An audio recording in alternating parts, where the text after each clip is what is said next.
আব্বু আব্বু তাই মশা মারলাম আমার গলিতে, তারপরে আমার হাতে মারলাম, আমার হাতে মারলাম। তাই আমি তো গায়ে মশা। আচ্ছা ঠিক আছে, পানিটা খাও।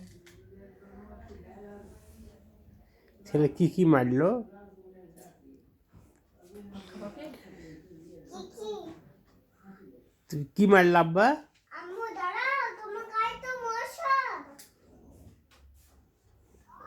আমার গায়ে মশা। ওই কোথায় গেল মশা? ওই তো মশা।